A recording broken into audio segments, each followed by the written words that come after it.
Hey guys, we got this 2010 Ford Focus here today, and customer's complaint is they're getting a gurgling noise in behind the dash. So for those of you that don't know, probably know by the title, this thing has an air pocket in the cooling system, which means that somewhere the coolant is leaking out, or at some point in time of its life it's had maintenance and somebody didn't top it up. But air, obviously lighter than liquid coolant, rises to the top of the system, and 9 times out of 10 it gets trapped in the heater core, which is in behind the dash. And when you go to start your car after it's been sitting for some time, the coolant gets forced into the heater core from the water pump and sloshes all that stuff around, and you hear this gurgling noise, and that's what's going on. The symptoms include sitting at a stop sign and all of a sudden you lose your heat when the car's idling, not moving. And that's just because that air pocket returns back to the top of the system, which is the heater core. And that's that. As soon as you start driving, you get heat again, because that speed of the water pump starts to push coolant back into the heater core and give you more heat. So we are going to lift this thing up, take a look around, and see if we can find a leak. And then I think what we're going to do is, if we don't find a leak, we're just going to drain it, and we will fill this thing up. I actually did pressure test this a little while ago, and it passed. We let it sit for half an hour, and it didn't drop at all. So I don't expect to find a leak, but we're going to take a look anyways, and then we're going to start draining the system. So let's lift this thing up and take a look.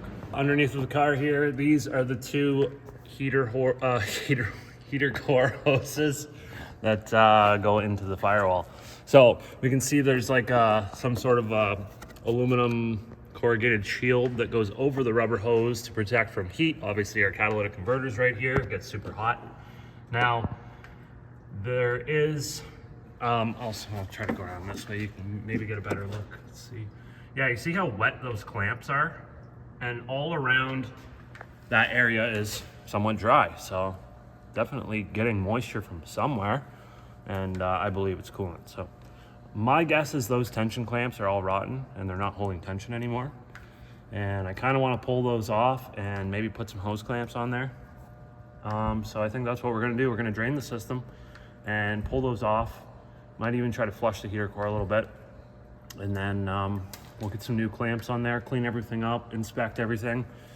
Right here is where we're going to drain our radiator. If you come around here, I'll let you know in a minute what size socket you're gonna need. Looks like you could either use a regular socket or be stupid and use a hex key in the center. I don't know why you'd do that, but obviously we want to grab a bucket to collect our coolant and not dump it down the drain. So don't do that. Get yourself a bucket and collect it, and then recycle it. So let's get her done. All right, so it's a 19 millimeter size petcock. That's what they call it. I'm just gonna loosen this off here, and it should start to come out the bottom there. There you go.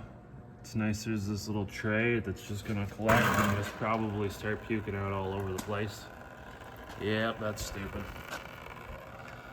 I don't feel like taking a little bolt out. Gotta get another bucket. God damn. All right, let's try this again with a hose. Oh, sheesh. Sheesh. Yeah, I gotta change this.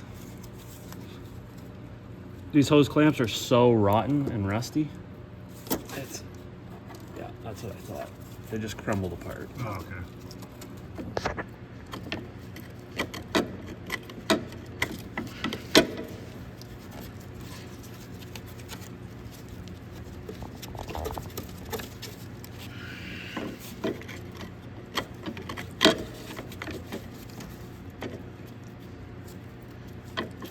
No, it literally wraps around like almost all the way.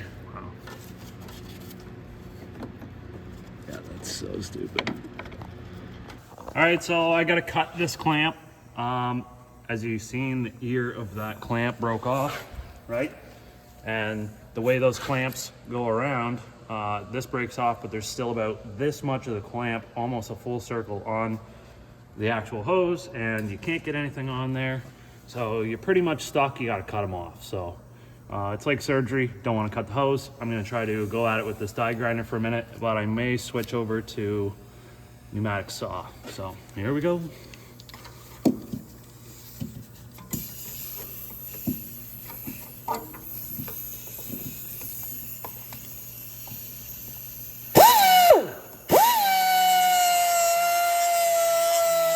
Okay, so I cut the clamp the best that I could without sacrificing the hose at all, because I don't have hoses and it's like 11 at night. And I got this thing to let go of the heater core outlet pipe. So I'm just gonna let this thing puke all over. And yeah, try to catch it the best that I can.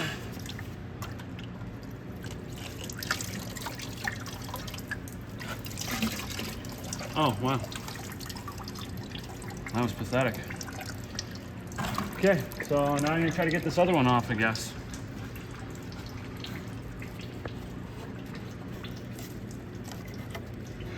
That's how nasty they are. So that's what I'm talking about when the finger breaks off on one side. That's how much gets left on there that you gotta deal with. So now you can't pinch it together to separate these things. So you just go in there. I tried to break it in half, but it was close enough where you can see I didn't go through the other side, so I didn't cut the hose, but it was enough where I could get a pry bar in there and actually like separate it just enough to relieve the tension and pull the hose right off. So I'm gonna try to do that to the other one. And obviously you just gotta watch not to cut anything, don't cut the hose and all that stuff. So let's go for round two. Garden hose. Okay, we got the garden hose. We're just gonna flush out this heater core. Turns out that you need the special flushing tool in order to flush out the block, because the way it's designed, your thermostat inlet and all that stuff, and the heater hoses that go to the rad and the heater core hoses and all that stuff, so I got the top of the engine, so the block is like full of coolant, and yeah, you can't really get it out without like doing a flushing procedure with a machine. So, I mean, you can try to push it with water and stuff, but we live in Canada where it gets cold, so I ain't chancing having the mixture not perfecto. Otherwise, could freeze and crack the block, and then I'd be paying for it, and I won't pay for it. So let's get this flushed out. Just gonna stick this in one side, flush it out the other. It's gonna make a mess. So stand back, safety glasses on.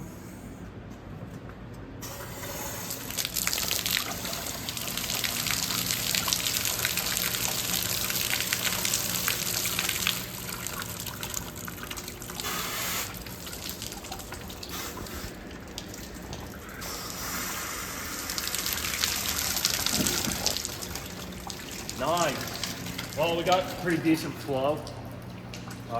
It's a Ford, it's not a Dodge, so if it was a Dodge, it'd be plugged for sure. But now I'm gonna just clean these hoses off the best that I can.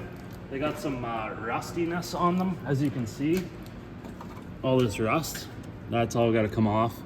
You can see didn't really nick the hoses at all, so that's good. That's the part you just have to be careful about, right? So, and then I need some clamps that are going to clamp those on sufficiently. And I think I'm probably gonna have to use gear clamps, which kind of suck, but you know, they'll probably just work just fine. People get upset about using these things because the rubber comes through these things and it just destroys the hose, right? So I'm probably gonna use them anyways. I do have some other like Toyota clamps that might actually be darn close to the right size, but I don't want to take the chance that they're just a bit bigger. yeah, if they're just a bit bigger and they don't have just enough tension, and then, you know, Mrs. Armstrong here is driving down the road going to bingo and hose blows off and car overheats, and then comes back to the shop and I got to pay for it, and I'm not paying for it. So let's get these hose clamps out. All right, so we got everything cleaned off a bunch of the rust there. Cleaned up the surfaces on those pipes that protrude out of the firewall. Stick these on, got my clamp on there ready to go. I'm gonna tighten up this one first, and then I'll slip this one on and tighten it second. So I'm just gonna grab the appropriate tool to tighten those, and we'll get them snugged up.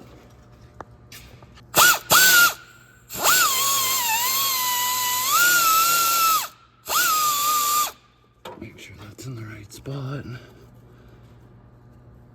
Looks good, probably go back a little bit.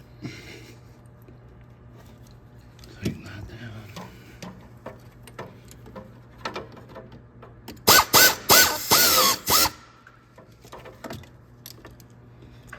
It's probably sufficient. Don't want it too tight.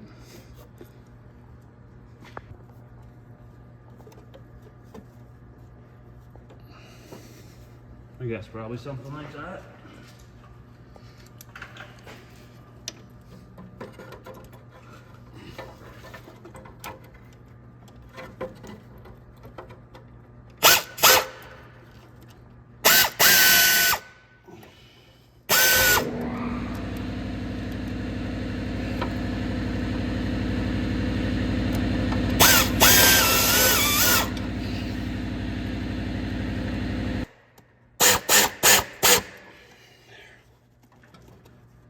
Yep, that's on there. Pretty greasy.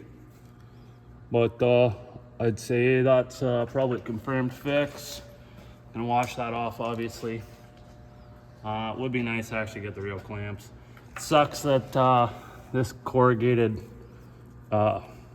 protecting insulation stuff gets in the road, because you can't really get in there to do the cuts. Obviously, this is just like an odd case, right? Like, I deal with the rustiest stuff on the world, so it's always like clamps that rust and break and all that stuff. But anyhow, hopefully you guys don't have to deal with that. But if you do, hey, now you kind of know how to do it. Yeah, that's pretty much it for that. We're gonna do the refill right now. So, like I said, I'm gonna wash that off and we'll lower it down, and I'll do a vacuum fill on it. So let's get her done. Okay, we got the vacuum fill tool here. This thing just seals off your cooling system, pulls a vacuum on it so it sucks all the air out, and then we go ahead and mix ourselves up some coolant.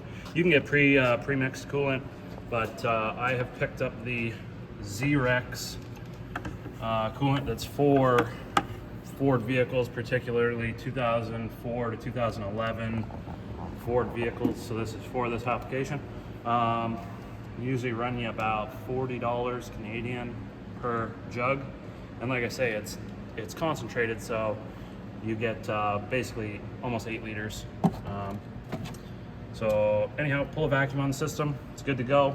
We will now flip the switch and exchange all of the vacuumed out area for coolant. This is the best tool to use for filling up your cooling systems. It guarantees that there are no airlocks in your cooling system. If you use the bucket style, that's like the little funnel that sits on top, you can do that, but the chances of getting an airlock are a little bit higher, and it takes longer to do. So this is like almost instant. You can see now our vacuum has dropped down to 0, indicating that the system is now full. And by the way, this is mixed 50-50. You can do, depends on your location in the world, what you want to do. So you can do a 70% Z-Rex, 30% water to increase the freezing point to -64 degrees. That's like if you live in the Arctic, driving your Ford Focus around in the Arctic. No, but honestly, for those of you that live south of Canada, or even in Ontario, I find a little bit more of a water mixture. Do like 55% water and 45% coolant concentrate will give you a little bit more temperature range. And what you'll find is that the temperature gauge will actually sit usually like right dead in the center, and it'll heat up faster. The only problem is you're lowering the freezing point. So you know, you can only Might be bringing it down to 30 minus 32 or exactly. So now that we're full, we're gonna get this thing out of here, put the cap on, fire it up, and I'm just gonna check the heating performance. Obviously listen inside when I start it to see that it doesn't gurgle. And we're probably just gonna get this thing up to operating temperature, lift it back up and make sure there's no leaks, and send it down the road. Don't forget to fill up the reservoir as well. If this one was pretty well empty, but I did suck whatever was in there out, and just put new stuff in. Obviously there's marks on the side of the reservoir, full cold and full hot. Obviously when you do it, it's probably gonna be cold, so make sure that it goes to full cold, and that's it. All right, so this thing's good to go. We got her up to temp, everything's running good, no leaks. That's pretty much it. If you got any questions, throw them down in the comments below. I'd be glad to answer them. If you liked the video, give it a thumbs up, and yeah, hit that subscribe button. We'll see you in the next one.